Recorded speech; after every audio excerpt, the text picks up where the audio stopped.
mediador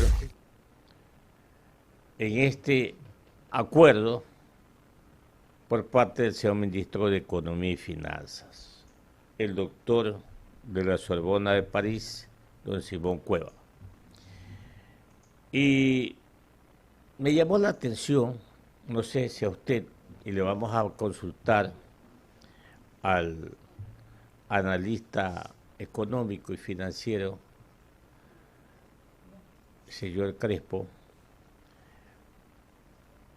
porque el señor Lenín Moreno, el licenciado, expresidente de la República del Ecuador, firmó también pues un acuerdo con el Fondo Monetario Internacional, donde este organismo financiero se comprometió a entregar 6.500 millones de dólares, de los cuales desembolsó 4.000. Este año 2021 iba a desembolsar 1.500 y el saldo que faltaba eran 1.000, era el 2022. Entonces, no sé, ahora el ministro de Finanzas ha dicho que el organismo Fondo Monetario Internacional va a desembolsar 800 millones de dólares y que los 700 restantes serán después que se haga una próxima revisión. En fin, hemos invitado el día de hoy para que nos dé su criterio, su concepto, el economista Ramiro Crespo. Él es muy entendido en lo que se llama mercado de valores y también está ligado, obviamente, a la economía. ¿Qué lectura tiene? Le agradecemos estar con nosotros, economista Crespo, aquí en Huancavelica 830M. Y la consulta es, ¿qué lectura tiene usted de este acuerdo que se va a suscribir con un nuevo acuerdo que se va a suscribir con el Fondo Monetario Internacional?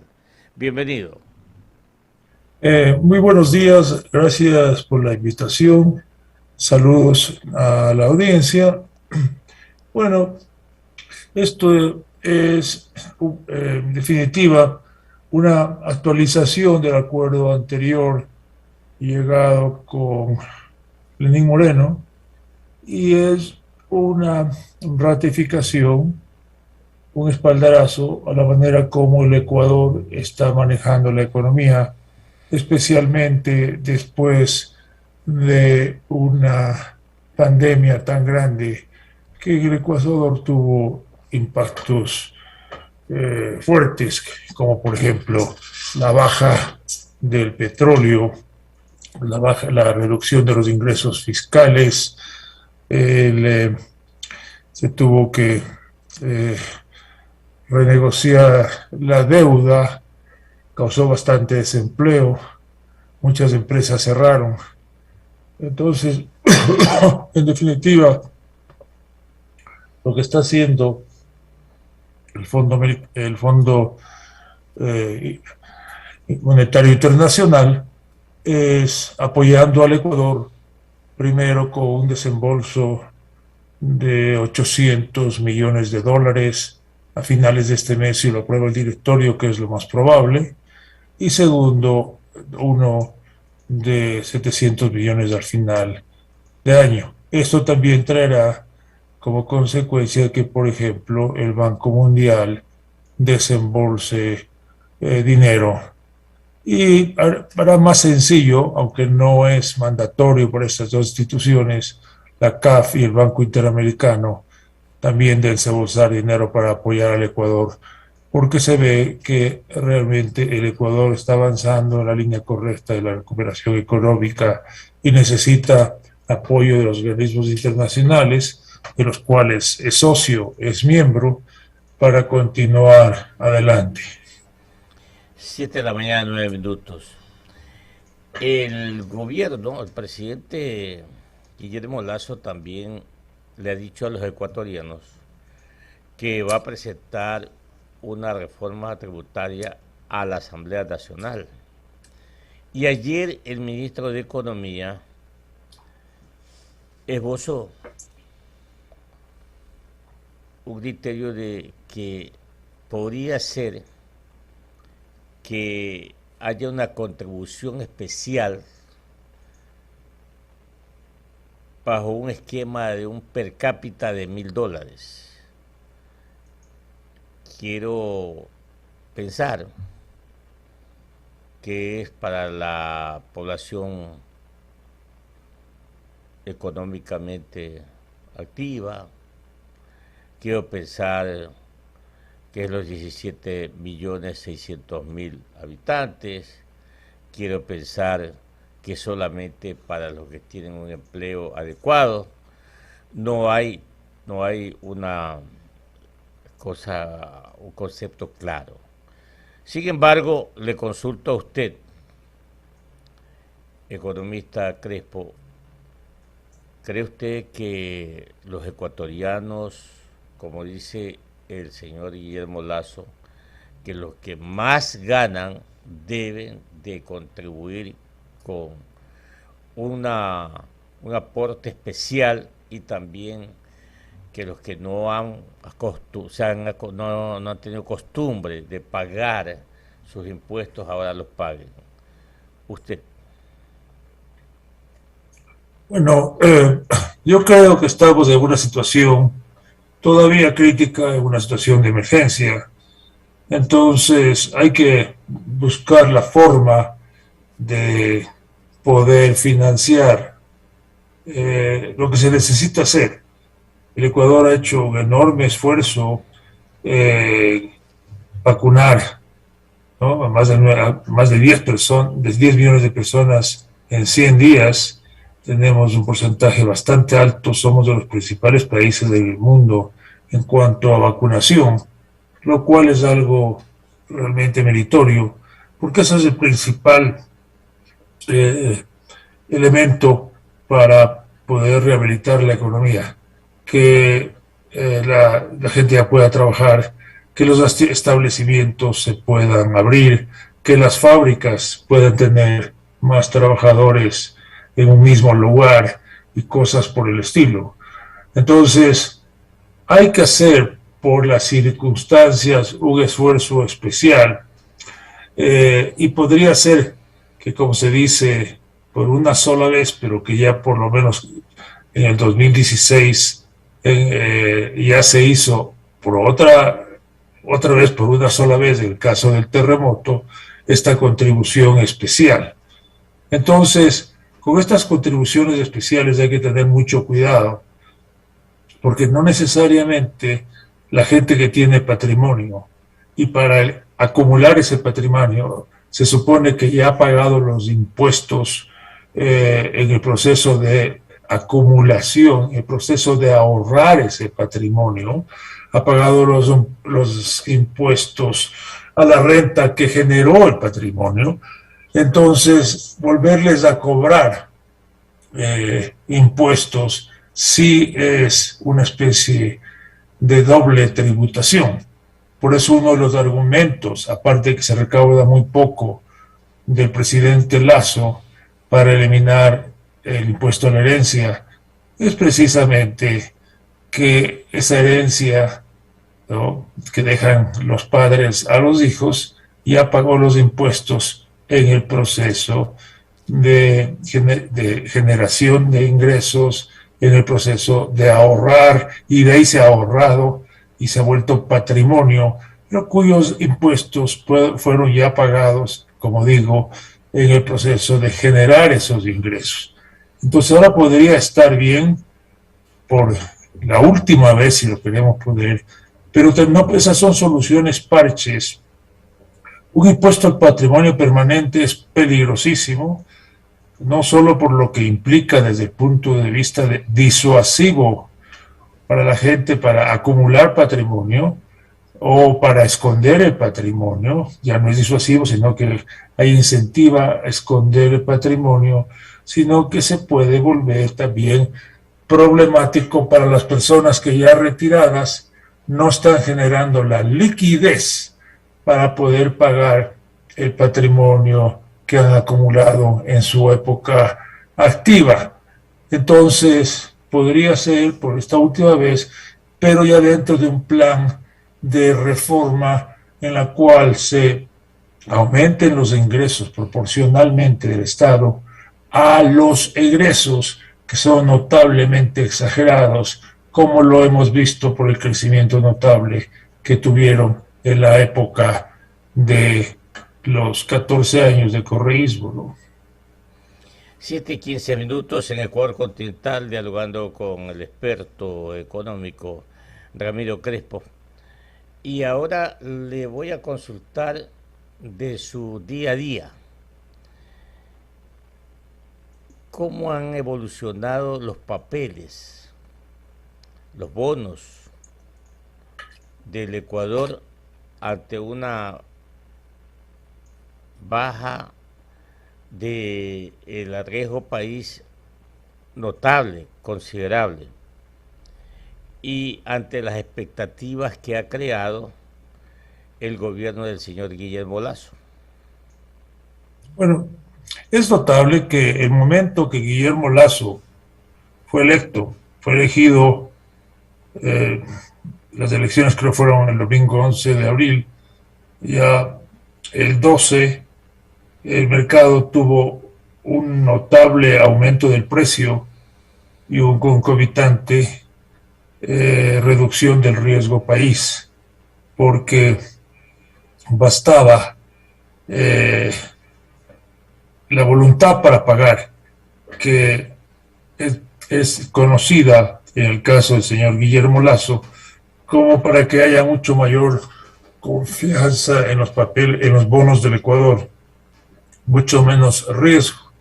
Recuerde que el presidente Lasso, cuando era superministro de Economía en la época de Yamil Mawad, él prefirió renunciar a declarar la moratoria de los bonos Brady's, que fue el Ecuador el primer país en el mundo que declaró la moratoria de estos bonos que se suponían era una solución final al problema de la deuda externa. Entonces, eso más obviamente su discurso sobre sus planes para fomentar la economía, sus planes para fomentar la democracia, ¿no? Sus planes para libertad de prensa, integración con el resto de economías, tratados de libre comercio, un mercado más eficiente que funcione en el país, permitir la mayor competencia inclusive en el sector bancario, cuando decía que no se vendería el Banco del Pacífico a ningún banco doméstico, sino se fomentaría el ingreso de un banco del exterior.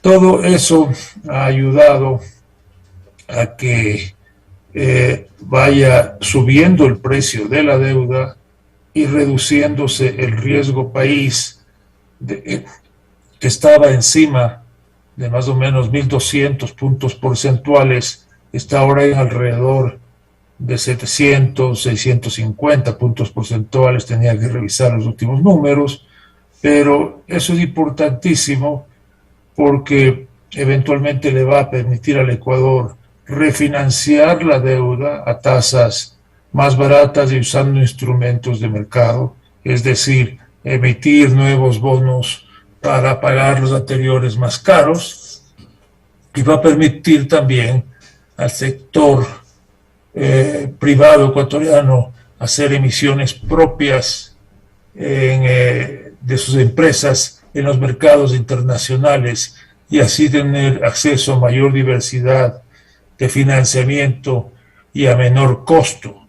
Adicionalmente, se va a reducir el rendimiento que los inversionistas del exterior exigirían en el Ecuador, porque con una deuda que está produciendo 1.200 puntos porcentuales, 12% encima de lo que produce o lo que genera o lo que paga los bonos del Tesoro americano de similar duración, los inversionistas van a decir, bueno, yo requiero para invertir en el Ecuador y no invertir en bonos del Estado, requiero el mismo rendimiento de los bonos de Estados más una prima de riesgo que se podría calcular tal vez de un 8%.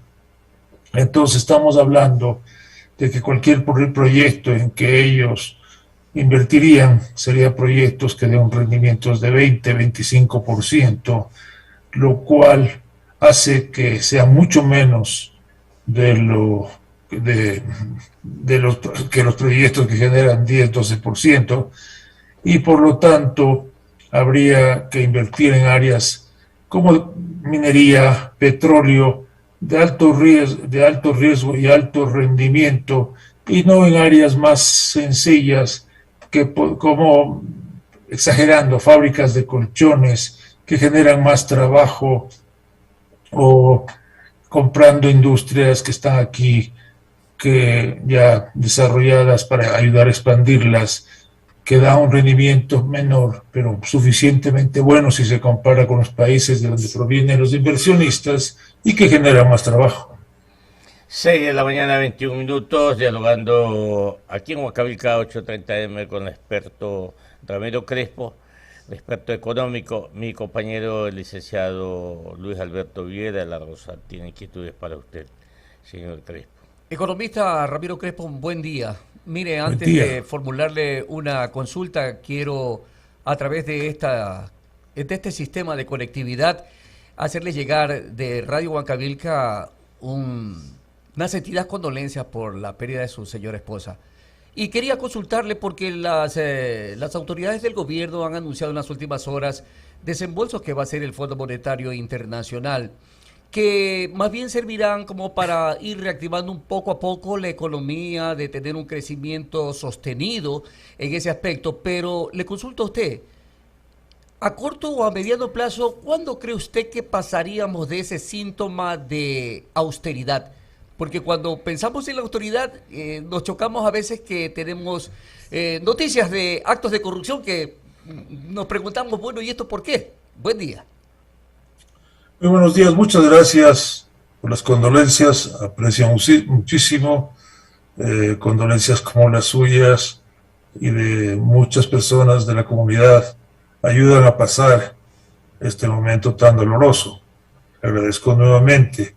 En cuanto a las crisis y a la corrupción, yo creo que nosotros tenemos que eliminar los órdenes corruptores, las estructuras corruptoras, y esa comienza por el desfase, la diferencia de precios que hay entre la gasolina o los combustibles en el Ecuador y en países como Colombia y Perú. Exagerando, redondeando los números, por 50 años, el Ecuador ha permitido que se compre combustibles a $2 en el Quito o en el Ecuador, y ya se vende en Bogotá o en Colombia, mejor dicho, a $4. Entonces, eso es un negocio redondo, prácticamente sin riesgo de pérdida, porque ya se crearon canales inclusive en los que era muy fácil, con gente sobornada en las guardias aduaneras, en el camino, etcétera. Se crearon canales para pasar tanqueros, etcétera. Entonces, eso obviamente ha creado un crimen organizado, como ocurrió en Estados Unidos con la prohibición de venta del alcohol, que bastó 4 años para crear el crimen organizado, grandes organizaciones criminales. Antes había crimen, pero no organizaciones criminales. Cuando se levantó la prohibición de vender alcohol,